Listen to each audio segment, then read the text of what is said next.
로마서 12장 1절 말씀을 봉독하겠습니다. 그러므로 형제들아, 내가 하나님의 모든 자비하심으로 너희를 권하노니 너희 몸을 하나님이 기뻐하시는 거룩한 산 제사로 드리라. 이는 너희의 드릴 영적 예배니라. 하나님이 원하시는 예배, 이런 제목으로 말씀을 드리겠습니다. 여러분, 우리는 지금 하나님께 예배를 드리고 있습니다. 하나님께, 다른 대상이 아니라 하나님께 예배를 드리고 있어요. 우리가 이 사실을 제대로 인식하고 있느냐, 그렇지 못하느냐에 따라서 대단히 커다란 차이가 생기게 됩니다.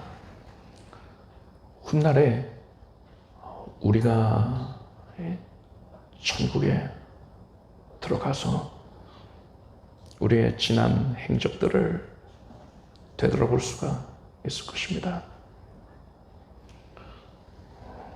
하나님께서는 사람의 모든 행위를 다 기록해 놓으셨잖아요.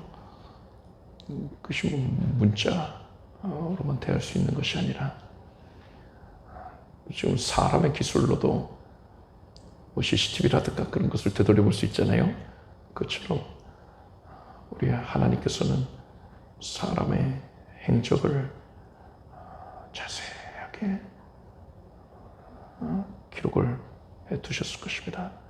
그래서 우리가 시간을 초월하여서 우리가 바로 지금 이 시점에 예배하고 있는 장면을 되돌아볼 수도 있는 거지요. 그런데 우리가 그때에 우리가 예배한 이 장면을 되돌아볼 때에 우리는 정말로 크게 놀라게 될 것입니다. 왜 그럴까요? 우리는 매 주일마다 그저 익숙한 마음으로 교회에 나와서 설교자가 증거하는 설교 말씀을 듣고서 아멘 하기도 하고 찬양을 부르고 또 박수치면서 부르기도 하지요. 그리고 기도를 하고 또 사경회 하시는 분들은 사경회 성경 말씀도 배우고 그리고서는 집에 돌아온단 말입니다. 굉장히 익숙한 그런 삶의 모습입니다. 그런데 천국에서 다시 보기를 해보니까 우리가 그저 익숙하게 별다른 감흥 없이 드린 바로 오늘 이 순간에 이 예배 가운데에 창조자이신 하나님, 위대하신 크고 영화로우신 하나님께서 이 자리를 방문해 주셨다는 거예요.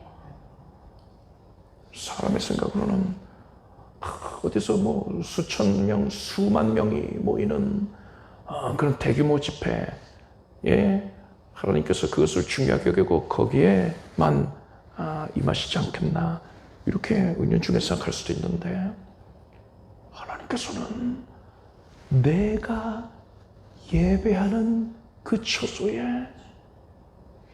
임하여 주셨다는 겁니다. 내가 드리는 예배를 하나님께서 귀하게 여기시고 그것을 받으시기 위해서 정말로 이 자리 가운데에 거룩하게 임재하고 계셨다는 거예요. 천군 천사들이 도열해 있지 않겠습니까? 그런데 우리는 그걸 모르고서는 그저 평소처럼 익숙해 그래서 무미건조하게 예배를 습관적으로 드리고서는 집으로 돌아갔다. 그것이 늘상 반복되어 왔다. 이걸 깨닫고 깜짝 놀라는 거죠. 여러분, 지금 우리가 예배하는 이 자리에 하나님께서 친히 방문하시어서 임재하고 계시다 라는 이 사실 여러분 깨닫기를 바랍니다. 하나님께서 여러분 각자에게 예배를 받으시기 위하여서 불꽃과도 같은 눈동자로, 불꽃 같은 거룩한 눈동자로 우리의 심령의 면면을 헤아리고 돌아보고 계시다는 거예요. 여러분, 이 사실을 지금 깨닫고서, 먼 훗날에 천국 가서 깨달을 게 아니라 지금 깨닫고서 전율을 느끼게 되길 바랍니다. 저는 바로 이 자리에 임재하여 계시는 하나님께서 우리의 예배를 기쁘게 거두어 주시기를 원합니다. 하나님을 위한 예배이니까 오직 하나님만 드러나시고 하나님께서 기뻐하시고 하나님만 영광을 거두시기를 원합니다. 오늘은 우리가 하나님이 기뻐하시는 예배, 하나님이 원하시는 예배를 드리기 위해서 구체적으로 무엇을 어떻게 해야 되는가에 대하여 말씀을 드리겠습니다. 오늘날 신약시대에 우리가 드리는 이 예배의 기원은 구약시대에 드렸던 제사에서 찾아볼 수가 있습니다. 구약시대에 하나님께 제사를 드리는 방법은 이렇습니다. 제사를 드리고자 하는 자, 이 사람을 제사자라고 부릅니다. 이 사람이 제사장의 도움을 받아서 제사를 드리는 것이죠. 내가 하나님께 제사를 드리겠습니다. 이렇게 나온 사람, 이 사람은요, 빈손으로 나오면 안 되고요. 재물이 있어야지요. 소라든가 양 같은 그런 짐승을 끌고 오는 겁니다. 그것을 끌고 와서 제사장 앞에서 이 제사를 드리고자 하는 사람이 가령 소의 또 양의 그 머리에다가 안수를 합니다. 안수를 한 후에 제사장이 이 짐승을 죽여서 제단 위에서, 그러니까는 화로이죠. 그 번제단 위에서 짐승을 조각낸 그 부위들을 올려놓고서 불살라서 하나님께 바치는 것입니다. 이런 제사 과정 가운데에 짐승에게 안수를 한다 했단 말입니다. 이것은 이 제사를 드리는 사람의 죄가 짐승에게 전가가 된다라는 걸 뜻하는 겁니다. 그런 영적인 의미를 가지고 있어요. 물론 실제로 짐승이 사람의 죄를 대신해서 떠맡게 되는 건 아닙니다. 그렇지만 하나님께서 왜 굳이 이런 절차를 만드신 겁니까? 장차 오실 메시아께서 사람의 죄를 대신 떠맡으실 것이다. 이것을 예표하여 주신 거예요. 그림자로 보여주신 것이란 말입니다. 그러니까 오늘날의 목회자가 성도인들께 안수를 하는 그 안수의 의미와는 다른 거지요.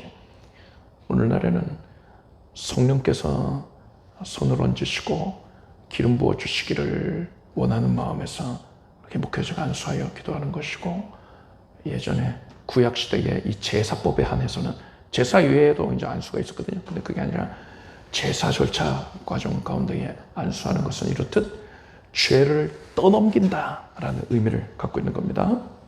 자, 이러한 안수가 끝나면 이 짐승은 죄를 떠맡았다라고 여겨지는 이 짐승은 죽임을 당하는 겁니다. 제사를 드리는 사람의 죄를 없애기 위해서 짐승이 대신해서 희생당한 거예요. 희생당했습니다.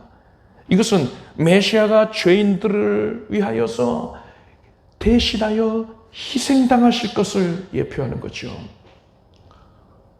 짐승을 바치는 게 아니라 곡식을 바치는 제사들도 있었습니다. 그것도 마찬가지예요. 그 곡식 나달이 대신하여 희생당하는 겁니다. 찢어진단 말이에요. 희생당하는 거예요. 동일한 영적 의미를 가지고 있습니다. 그렇기 때문에 제사에 바치는 제물을 가리켜서 희생 제물이라고 불렀습니다. 따라합시다. 희생 제물. 이렇듯 구약 시대에 하나님께 제사를 드리기 위해서는 반드시 희생 제물을 드려야 했던 것입니다. 그리고 때가 되니까 예수님께서 이 땅에 오셨단 말입니다. 예수님은 성자 하나님이십니다. 아담의 후손으로 태어나는 사람들은 아담이 지었던 그 원죄를 입은 채로 태어납니다. 그런데 예수님은 아담의 후손으로 오신 게 아니었어요. 하나님의 말씀이 육신이 되어서 오셨습니다. 그렇기 때문에 예수님은 일반적인 사람들과는 다르게 죄가 하나도 없으신 분입니다. 죄를 알지도 못하는 분이에요. 그렇기 때문에 이러한 예수님은 다른 사람들의 죄를 대신하여 짊어지시는 게 가능하였던 것입니다. 그러니까 예수님 이외에 일반 사람은 다른 사람의 죄를 대신 떠맡는 게 애초에 불가능한 겁니다. 예수께서는 온 인류의 죄를 대신하여 짊어져 주셨어요. 아담 이후로부터 세상이 불신만 받아서 멸망당하는 그 순간까지 태어나서 존재하고 사라져갈 모든 사람들, 그들의 죄를 다 떠맡아 주셨습니다. 예수 믿어서 구원받는 성도의 예를 들자면요, 이 성도가 이전에 지었던 모든 죄들, 이것만 담당하신 게 아니라 이 사람이 예수 믿고 나서 죽기 전까지 짓게 될 모든 죄까지도 시간을 초월하신 하나님께서 그 모든 죄, 그러니까 말 그대로 인류의 모든 죄를 다 예수께서 온전히 떠맡으신 거예요. 그리고서는 예수께서는 그 죄값을 대신 치러주시기 위하여서 십자가에 달려서 죽임당하신 겁니다. 예수께서는 하나님 아버지께 자기 자신을 희생제물로 바치신 것입니다. 이로써 죄인들을 구원해 주신 거예요. 이것이 바로 대속입니다. 이를 통하여서 구약시대에 하나님께 바쳤던 희생제물, 이것의 실체가 무엇인지가 분명히 드러났던 겁니다. 이렇듯 예수님의 희생으로 말미암아서 구약 제사의 영적인 의미가 온전히 명명백백하게 드러나게 된 시대, 이러한 시대를 가리켜서 신약 시대라고 부르는 것입니다. 그리고 신약 시대에는 하나님께 제사를 드릴 때에 그 사람이 하나님을 섬기는 그 모든 것을 가리켜서 제사라고 표현을 하자면요, 신약 시대에도 하나님께 제사를 드려야 되잖아요. 그럴 때에 그림자에 불과한 이 구약의 희생제물, 이것을 바치는 방식으로는 더 이상 제사를 드리지를 않는 겁니다. 이제는 이러한 희생제물의 실체가 무엇인지를 알았어요. 그것이 뭐라고요? 예수 그리스도의 희생이란 말입니다. 그러니 오늘날 신약시대에는 예수 그리스도의 희생을 의지하여서 하나님께 제사를 드리는 겁니다. 이것이 바로 신약의 예배인 것이고, 우리는 그러한 예배를 드리고 있는 겁니다. 이렇듯 우리가 예수님의 희생을 의지하여서 하나님께 예배할 때에 드려야 되잖아요. 희생제물을 드렸다 했지 않습니까? 뭔가를 드려야 돼요. 우리가 신약시대에 예수님의 희생을 의지하여 예배를 드릴 때에 구체적으로 뭘 드려야 하는가에 대하여서 살펴보겠습니다. 4가지가 있어요. 첫째로 우리는 예배할 때에 예수께서 나의 죄를 사하여 주신 은혜에 대한 믿음을 드려야 합니다. 예수님께서 나의 죄를 사하기 위하여서 나의 죄를 대신 짊어지시고 날 위해 죽으셨다. 나를 살리기 위해 부활하셨다. 이것을 믿어야 되는 거예요. 뭐 딴 사람들 살리려고 죽으시고 부활하셨네. 이게 아니라 바로 나의 죄 짊어지고 내 대신 죽으시고 날 살리기 위해 부활하셨다. 이 사실을 믿어야 되는 겁니다. 이 사실을 온전히 믿을 때, 그러니까 초의 의심도 없이 아멘 그렇습니다 이렇게 믿는 자, 있는 이러한 사람이 드리는 제사만을 하나님께서는 인정하시고 연락하여 주시는 것입니다. 이것을 믿는 자만이 하나님께 제사를 드릴 수 있는 자격을 얻게 되는 거예요. 우리 교회의 설교에서는 죄사함의 은혜에 대한 고백이 빠지질 않지요. 왜 그럴까요? 여러분, 죄사함의 은혜, 그것을 믿고 고백하는 것, 이 믿음을 하나님께 보여서 드리는 것, 이게 바로 예배의 본질이기 때문인 것입니다. 이것이 바로 희생 제물을 드리는 것의 영적인 의미이기 때문에 그런 거예요. 대속의 은혜에 대한 믿음의 고백, 이것이 없으면 예배가 아니에요. 하나님이 받지 않으신단 말입니다. 여러분은 예수님께서 죄 사하여 주신 은혜를 믿으십니까? 이제 여러분은 하나님께 제사를 드릴 준비가 된 거예요. 자, 그렇다면 이제 우리는 이어서 또 무엇을 하나님께 드려야 되는 겁니까? 오늘 본문에 그 답이 나와 있습니다. 로마서 12장 1절을 보니까 그러므로 형제들아 내가 하나님의 모든 자비하심으로 너희를 권하노니 너희 몸을 하나님이 기뻐하시는 거룩한 산 제사로 드리라. 이는 너희의 드릴 영적 예배니라 했습니다. 예수님께서 우리를 구원하시기 위해서 자신의 몸을 내어드렸단 말입니다. 그러니 이제 하나님께 제사를 드리는 사람은 자기 몸을 내어드려야 된다라는 거예요. 본문에서는 이를 위하여서 너희 몸을 거룩한 산 제사로 드리라 하였습니다. 이제 이 말씀을 자세하게 풀어서 살펴보도록 하겠습니다. 우리가 예배를 통해서 하나님께 드려야 할 두 번째가 무엇이냐? 거룩입니다. 우리는 하나님께 거룩한 모습을 보여드려야 하는 것입니다. 본문에서 거룩한 산 제사를 드리라 했지요. 무엇이 거룩입니까? 거룩함의 원어의 뜻은요, 구별되다 라는 의미를 갖고 있습니다. 구약의 율법을 보면 짐승 중에 발에 발굽이 있지 않습니까? 그 굽이 갈라진 것들은 정결한 짐승이다 하시고 그것은 먹을 수 있다 이렇게 선언하고 있단 말입니다. 아니 뭐 굽이 안 갈라지면 못 먹고 갈라지면 먹을 수 있다 이렇게 도대체 왜 그런 말씀을 주신 걸까요? 우리는 그 영적인 의미를 헤아려야 합니다.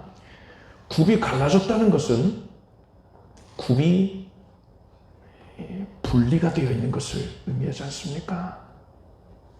분리되다, 구별되다, 이게 바로 거룩이라고 했잖아요. 그것을 상징하고 있는 거예요. 영적으로는 그것을 상징하고 있는 거예요. 우리가 거룩해지기 위해서는 어떻게 해야 됩니까? 신령한 체를 하면 될까요? 내가 기도 중에 환상을 봐서 영화롭더라. 내가 예수님을 만났어. 나한테 직접 예언을 주셨어. 당신에 대하여서 예수께서 뭐라고 하시더라. 요즘 당신이 어떤 어려움을 겪고 있지요? 주로 이런 얘기할 때에 요즘 물질 어려움을 겪고 있지요? 그럼 뭐 열에 아홉부터 맞는 거지요. 요새 심각한 문제로 고통을 당하고 있군요. 이런 식으로 얘기를 한단 말이에요. 그런 신령한 취하면 이 사람이 거룩한 겁니까? 아니지요.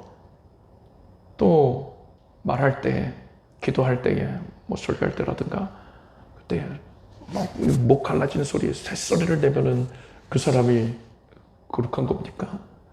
그런 게 거룩함의 기준이 될 수가 없는 것이지요. 하나님께서 인정하시는 이 거룩함의 기준이 뭡니까? 세상과 구별이 되었는가라는 거예요. 세상과 일체화되어 있어서 동일화되어 있으면 거룩이 아니에요. 세상과 명확하게 구별이 되어야지 거룩한 겁니다. 무엇이 세상과 구별되는 겁니까? 지금 우리는 예배에 대해서 살펴보고 있잖아요. 예배에 관련해서 세상과 구별되는 게 뭡니까? 주일에 세상 사람들은 자신의 즐거움을 위해서 시간을 보낸단 말입니다. 내가 예수 믿기 전에 어떤 친목단체에서 활동을 했을 수 있는데 그런 사람들이 또 가족이나 친지들이 될 수도 있지요. 그들이 일요일에 우리에겐 주일인데 일요일에 시간을 구애됨 없이 만날 수 있으니까 그 모임에 너도 참석을 해라. 이렇게 재촉을 한단 말이지요. 이때에 내가 만약에 그러한 요청에 응하여서 그들과 함께 시간을 보낸다면 이거는 구별된 게 아닌 것입니다. 세상과 다를 바가 없게 된 거지요. 여러분은 반드시 세상의 유혹을 뿌리치고서 하나님을 예배하는 자리로 나오게 되길 바랍니다. 세상은 여러분이 거부하기 힘들 정도로 치밀하게 또 강력하게 유혹의 손길을 뻗칠 거예요. 그 손길을 뿌리치기 위해서는 우리는 어떻게 해야 됩니까? 예배에 대해서 그런 마귀의 유혹을 뿌리치려면 어떻게 해야 됩니까? 방법은 하나밖에 없어요. 예배 드리는 것을 생명과도 같이 여겨야 되는 거예요. 생명보다 더 소중하게 여겨야 되는 겁니다. 예배가 있는 날에는 목숨을 걸고 예배 드려야 된다. 이렇게 다짐을 해야 하는 것입니다. 이 자리에서 예배를 드리는 여러분은 이미 바로 지금 이 순간에 세상과 구별된 자들일 것입니다. 여러분이 바로 하나님 보실 때에 거룩한 자인 것이고요. 이 자리에서는 거룩한 제사가 시작이 된 겁니다. 앞으로도 여러분은 지속적으로 세상의 유혹들을 이기고서 거룩하게 구별된 자의 반열에 서게 되길 바랍니다. 셋째로 우리는 나의 몸을 산 제사로 드려야 됩니다. 몸을 드려야 한다고 하니까 인신 제사를 드리는 것이냐, 사람을 제단 위에서 바쳐야 되는 것이냐 이렇게 생각할 수 있는데 그게 아니죠. 본문에서는 분명히 산 제사라고 했습니다. 산 제사라는 것은 구약 시대의 제사와는 다르다는 거예요. 구약 시대에는 제물을 죽여서 바쳤단 말입니다. 죽여서 토막내가지고 불살랐단 말이에요. 그게 아니라 제물을 생명 있는 채로 그대로 하나님께서 받으시는 이런 제사를 산제사라고 하는 겁니다. 여기서 몸을 바치라 했는데요. 몸이라는 이 단어의 원어는요, 이 헬라어는 소마타인데, 이 소마타는 육체를 뜻하는 단어가 아니에요. 영혼과 육체를 함께 아울러서 뜻하는 단어입니다. 그러니까 이 완전한 사람 자체를 의미하는 거죠. 따라서 몸을 산 제사로 드리라, 이 말씀은 나의 삶을 하나님께 온전히 내어 드리라, 이 의미인 거예요. 이러한 신약의 제사 방식이 구약과 크게 다르지 않습니까? 그러니까 이제 초대교회부터는 예배라는 단어를 제사보다 더 적극적으로 사용하게 된 것이지요. 물론 엄밀하게 말하면 구약의 제사까지도 예배에 포함이 된다, 하나님을 경배하는 그 범위에 포함된다 할 수가 있지요. 그렇지만 구약과 신약의 제사 방식이 크게 달라진다는 것을 강조하기 위해서 구약 제사와 분리되는 의미로 신약의 예배라고 이렇게 표현을 하고 있는 것이다, 이해하시면 됩니다. 우리가 드리는 이 예배에서는요, 실제로 제물을 죽이지는 않습니다. 그렇지만 영적으로는 제물을 죽여야 돼요. 이 제물이 뭐라고 했습니까? 지금 뭘 바치라 했습니까? 나 자신인 것입니다. 즉, 내 자아가 죽어야 되는 거예요. 예배 드릴 때 내 자아가 죽어야 돼요. 나의 주인은 더 이상 내가 아니라 나를 위해서 생명을 내어주신 예수 그리스도이시다 라는 사실을 인정을 하고 고백을 해야 되는 것입니다. 여러분, 그런데 우리는 마음은 원이라도 육신이 연약해서 종종 내가 하나님, 나의 모든 것은 하나님의 것입니다, 이렇게 적극적으로 진실로 고백을 했다 하더라도 1시간만 지나면요, 1시간이 30분만 지나면은 그 고백했던 것을 까맣게 잊어버립니다. 그래서 내가 나의 주인인 양 행세하며 살아가게 된단 말입니다. 그렇기 때문에 우리는 예배하는 그 매 순간순간마다, 매 분 초초마다 하나님만이 나의 주인이십니다, 나의 삶은 주님의 것입니다, 이 사실을 적극적으로 힘써서 항상 고백해야 되는 겁니다. 넷째로, 우리는 예배를 통해서 하나님께 나의 모든 관심과 또한 나의 집중을 드려야 합니다. 자기 자신을 거룩한 산제사로 하나님께 드린 자는 더 이상 자기 자신이 관심의 대상이 되지를 않습니다.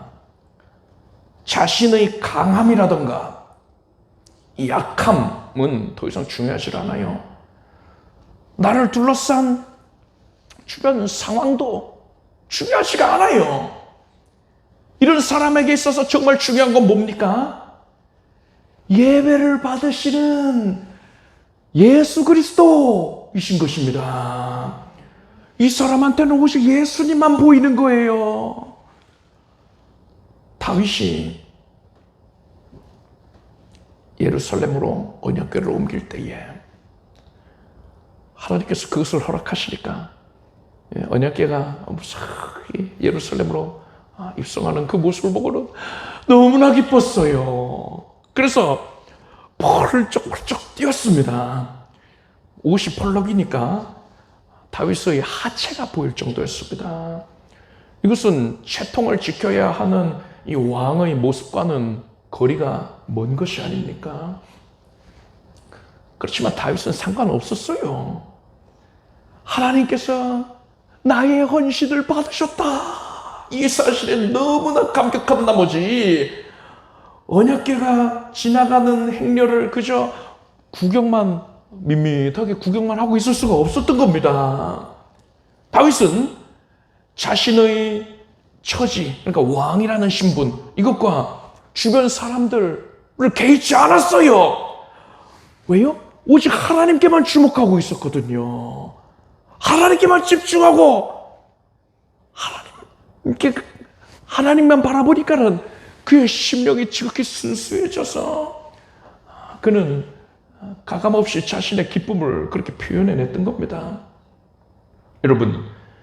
여러분이 예배를 드리고 있는 이 자리에는 하나님께서 그 높고도 위대하신 하나님께서 바로 다른 사람도 아니라 여러분 각자가 하나님께 드리던 그 예배를 받으시기 위하여서 친히 임하여 계십니다.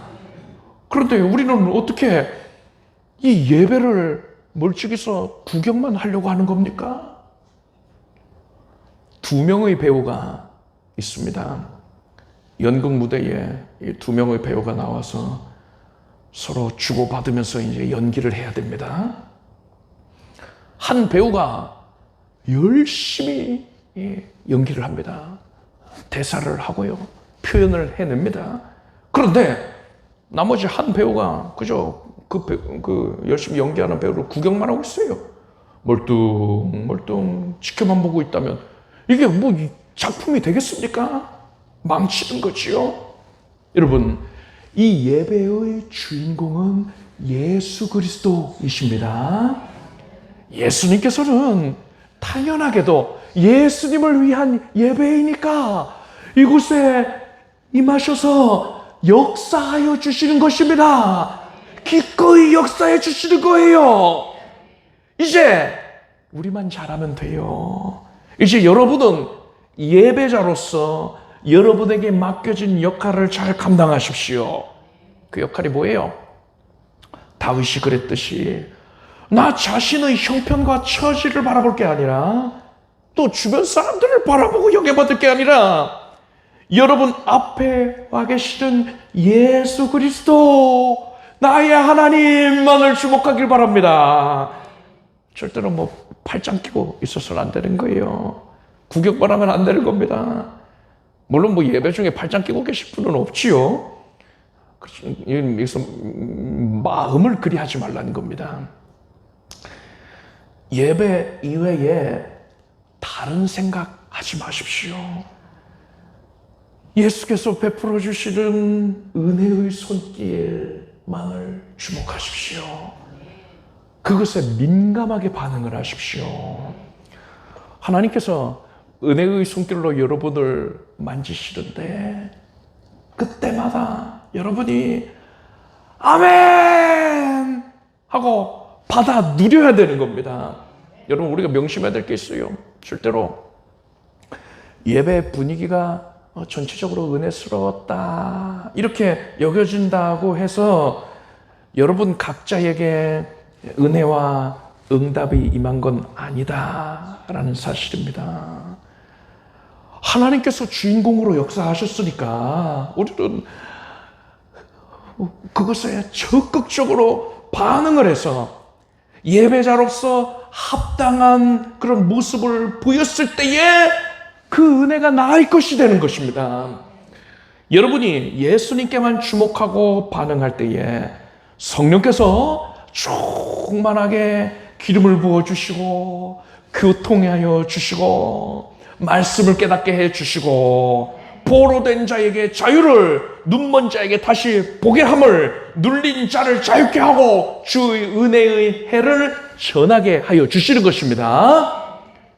이것이 바로 하나님께서 원하시는 거룩한 산 제사의 모습인 것입니다. 우리가 이런 예배를 드리길 바랍니다. 우리가 이런 예배를 드릴 때에 예수께서 기쁘게 우리에게 큰 은혜를 공급하여 주시는데 그것이 다 우리가 받아 누리게 될 것이고요. 여러분은 정령으로 하나님의 은혜와 응답으로 충족해 될 것입니다. 이제 여기서 한 가지를 더 말씀을 드리겠습니다. 지금까지 우리가 살펴봤던 이런 내용들은요, 지금 우리가 드리고 있는 이 예배가 진정 예배가 되기 위한 하나님이 받으시는 예배가 되기 위한 가장 기본적인 내용이었습니다. 이제 한 단계 수준을 높여서 하나님께서 궁극적으로 여러분에게 원하시는 예배가 무엇인가에 대해서 말씀을 드리겠습니다. 그것은 우리가 교회의 공적인 예배, 그러니까 시간 정해놓고 교회에 모여서 드리는 예배 있잖아요. 이 공적인 예배에만 살펴봤던 이런 마음가짐으로 예배를 드리는 것이 아니라 하나님께서는 우리의 삶의 모든 순간들이 이러한 예배가 되기를 원하신다는 것입니다. 우리 교회에 등록하신 모든 성도님들은 담임 목사에게 가정신방, 사업장 신방, 병원 신방, 그 외에 신방들을 얼마든지 요청을 하실 수가 있어요. 신방을 요청하시면 제가 반드시 시간을 조율을 하여서 방문을 한단 말입니다. 제가 여러분의 가정을 방문하면 제가 여러분과 뭘 할까요? 예배를 드리지요. 제가 여러분들과 세상 돌아가는 얘기를 하려고 방문하는 게 아니란 말입니다. 여러분이 오늘 이 예배에서 깨달은 이러한 거룩한 산 제사를 드릴 수 있도록 도움을 드리러 가는 거죠. 즉, 제가 여러분을 방문하면 너무나 당연하게도 예배를 드리는 겁니다. 자, 이렇듯 주의 종이 여러분의 가정이나 사업장, 삶의 현장을 방문하면 여러분은 주의 종과 함께 예배를 드리는 게 너무나 당연해요. 이제 여러분의 심령을 살펴보십시오. 여러분 각자의 심령 안에는 주의 종이 방문을 한 정도가 아니라 창조자이신 성령 하나님께서 여러분 안에 방문하여 계십니다. 성령님이 여러분을 신방하고 계시다는 거예요. 하나님께서 여러분에게 임재하셔서 예수 믿는 믿음을 주셨단 말입니다. 그 믿음을 지금도 지켜주고 계시단 말입니다. 이것이 바로 성령님이 여러분 안에 거하고 계시다는 가장 강력한 증거란 말이에요. 이렇게 하나님을 모시고 있는 우리는 이제 뭘 해야겠습니까? 예배해야 되는 거예요. 주의 종이 여러분의 삶의 현장을 방문했을 때에 당연하게 예배한다 했잖아요. 그런데 하나님께서 여러분에게 임하여 계시니까 하나님이 뭘 원하시겠습니까? 예배하라는 겁니다. 항상 함께하고 계시니까 우리는 삶의 모든 순간이 거룩한 산 제사가 되어야 하는 것입니다. 이제 여러분은 이 공예배 시간에만 거룩한 산 제사를 드리기, 오늘 배운 대로 그 거룩한 산 제사를 드리기 위한 노력을 기울일 것이 아니라 삶의 매 순간마다 그런 노력을 하시길 바랍니다. 언제나 단 한순간도 빠짐없이 예수 그리스도의 죄사함의 은혜를 감사히 여기고 그것을 힘써서 고백하십시오. 그리고 우리는 거룩해야 돼요. 세상 가운데에서 항상 주님을 위하여 거룩하게 구별되기를 힘쓰십시오. 선택의 기로에 서게 되었을 때에 사람의 말을 들으려고 할 게 아니라 하나님께서 무엇을 기뻐하실지 그것을 헤아리고 그것을 고민을 하고 결정하길 바랍니다. 그리고 우리는 매 순간마다 나의 모든 것이 주 하나님의 것입니다 라고 힘써서 고백을 해야 돼요. 그리고 우리는 매 순간마다 오직 주님을 주목하고 주님께만 집중을 해야 되는 겁니다. 삶 가운데에 주 하나님께서 주시는 은혜에 우리는 다윗이 그랬듯이 민감하게 반응을 하고 영광을 돌려야 되는 겁니다. 다윗은 시편 16편에서 내가 여호와를 항상 내 앞에 모심이여 그가 내 우편에 계심으로 내가 요동치 아니하리로다 했습니다. 다윗이 어떤 신앙의 상태를 견지하였는지 알 수 있습니다. 항상 내 앞에 여호와를 모신다 했어요. 다윗은 하나님이 항상 나와 함께하고 계시다, 이러한 인식을 갖고 있었던 것입니다. 그렇기 때문에 다윗은 항상 예배하는 심령이었던 거예요. 다윗이 철저하고 완벽하게 산 사람이 아닙니다. 흠결이 많이 있었어요. 큰 죄를 짓기도 합니다. 그런데 하나님께서는요, 삶 자체가 예배가 되었던 이 다윗을 지극히 아름답게 여기시고 복되게 하셨습니다. 어디를 가든지 이기게 하시니라 형통하게 하셨던 것입니다. 여러분, 주보를 보시면 오늘 본문 구절이 나와 있지요. 이 본문 말씀을 이런 깨달음을 가지고서 우리가 함께 큰 목소리로 고백을 하겠습니다. 함께 읽읍시다. 그러므로 형제들아, 내가 하나님의 모든 자비하심으로 너희를 권하노니 너희 몸을 하나님이 기뻐하시는 거룩한 산 제사로 드리라. 이는 너희의 드릴 영적 예배니라. 아멘. 여러분은 항상 대속의 은혜 위에 굳게 서 있기를 바랍니다. 항상 하나님께 예배드리는 것을 생명과도 같이 석유보다 더 귀하게 여기고 세상의 유혹을 뿌리치고 세상과는 구별이 되어서 예배의 자리로 나오기를 바랍니다. 여러분은 반드시 삶을 하나님께 내어드리십시오. 예수님만 주목하십시오. 예수님이 주시는 은혜에 민감하게 반응하길 바랍니다. 그리고 이러한 예배자로서의 모습을 이제는 공예배 시간만 가질 게 아니라 삶의 전 영역의 모든 순간으로 확장을 시켜야 되는 거예요. 여러분의 삶 자체가 예배가 되길 바랍니다. 그러한 삶을 산 성도는요, 눈을 감는 순간에 그리고 그 이후에 천국에 들어가서 자신의 삶을 돌아볼 때에 후회함이 없는 겁니다. 내가 주의 은혜로 참 잘 살았구나, 이렇게 고백하게 되는 것입니다. 여러분, 예배자로서 승리를 거두는 여러분이 되길 축복합니다. 기도하겠습니다. 하나님께서 기쁘게 여기시는 예배를 우리가 드리게 해주시옵소서. 오직 대속에 대한 믿음의 고백이 그치지 않게 하여 주시옵고 세상과 구별되어서 우리를 항상 예배하게 하여 주시옵소서. 하나님께 나의 삶을 내어드립니다. 언제나 예수님만 주목하고 예수께서 베푸시는 은혜에 민감하게 반응하게 하여 주시옵소서. 예수님의 이름으로 기도드리옵나이다. 아멘. 모두 자리에서 일어나시기 바랍니다. 가슴에 손을 얹으십시오.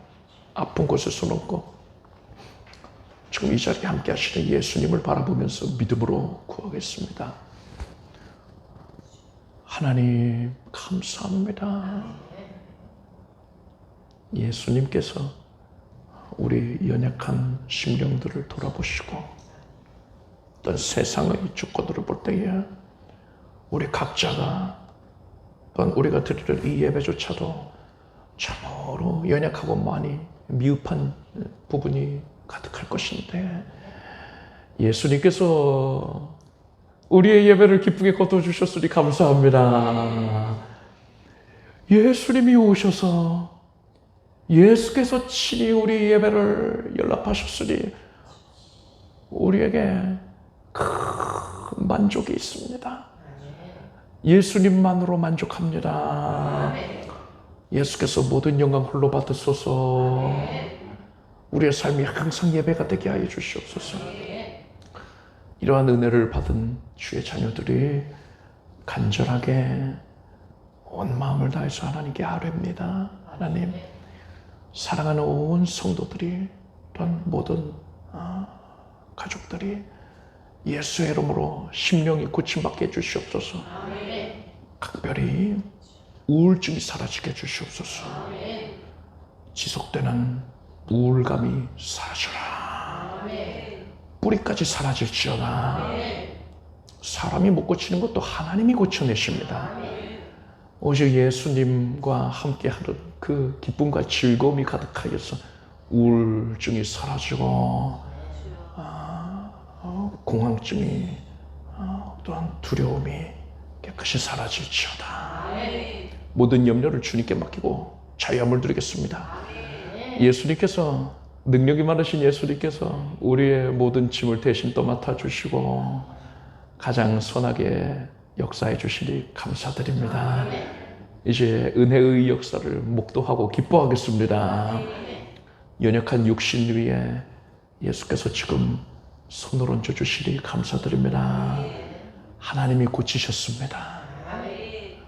예수님께 신령과 진정으로 예배하는 거룩한 산제사를 드리는 주의 자녀들을 기뻐하셔서 기꺼이 고쳐주셨습니다. 하나님 감사합니다. 암세포가 사라지고 온 몸에 있어서는 아니 되는 것들 다 사라졌습니다. 모든 수치는 정상이 되었습니다. 뼈마디가 관절 코스가 정상이 되었고 모든 만성적인 통증도 사라졌습니다. 예수님의 은혜입니다. 예수님 영광 받아주소서. 사람이 못 고치는 질병도 하나님이 고쳐내시니 감사합니다. 하나님, 이제 우리의 삶 전체가 예배가 될 것입니다. 그것을 이루어 주시옵소서. 우리가 연약해서 못할 때에 성령께서 붙잡으셔서 강권적으로 이끌어내시옵소서. 우리의 삶은 거룩한 산제사가 될지어다. 이제 우리의 삶의 현장마다, 각 가정마다, 산업 현장마다 복을 받을지어다. 예배의 처소가 되었으니 복을 받을지어다. 물질의 어려움을 해소해 주시고 모든 채무가 신속하게 제하여지고 더 이상 그것으로 인하여서 어려움 겪지 않게 하시고 하나님의 은혜로 장막틀을 넓혀가게 하시고 장막 이전을 위한 기도가 이제 전격적으로 응답받게 해주시옵소서. 하나님께서 개입하셔서 세상의 불안 가운데서 하나님의 자녀들에게 호황을 허락하신 믿습니다. 이삭이 그랬던 것처럼 100배의 이익을 실거두게 해주시옵소서. 하나님 앞에 믿고 구하는 지목받은 낱낱이 다 응답받을지어다. 직장 내에서 산업의 현장 내에서 복을 받을 것이고 하나님의 보호하심을 받고 각별히 구별이 될 것이며 악한 세력에 틈타지 못할지어다. 예수님의 이름으로 기도드립니다.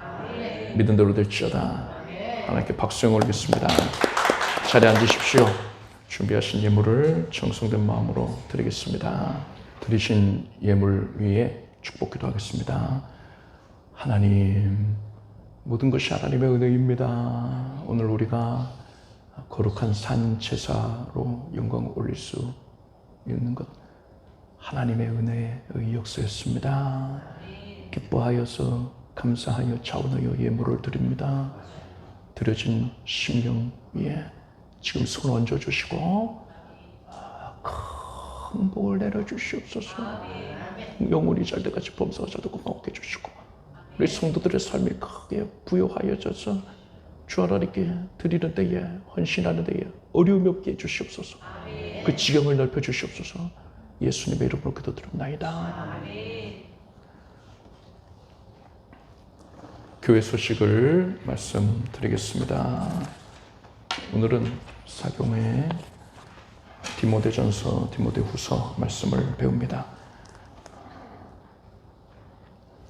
예배위원을 확인하시고 또 준비해 주시길 바랍니다. 요한복음 12장 8절을 우리가 함께 읽겠습니다. 가난한 자들은 항상 너희와 함께 있거니와 나는 항상 있지 아니하니라 하시니라. 이번 주에 요한복음과 사도행전 말씀을 읽으시길 바랍니다. 모두 자리에서 일어나셔서 성령을 부르시겠습니다.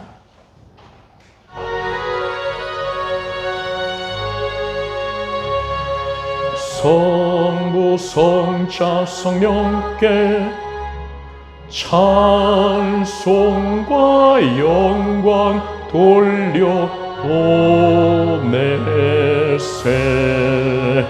태초로 지금 같이 또 영원 무궁토록 성삼위께 영광 영광 아멘.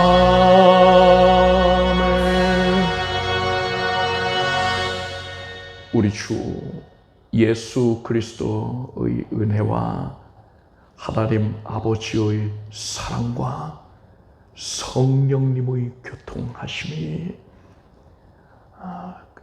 삶의 전 영역에서 거룩한 산 제사를 드리기를 힘쓰는 살아가는 주의 자녀들 위해 영원토록 함께 없으기를 축원합니다.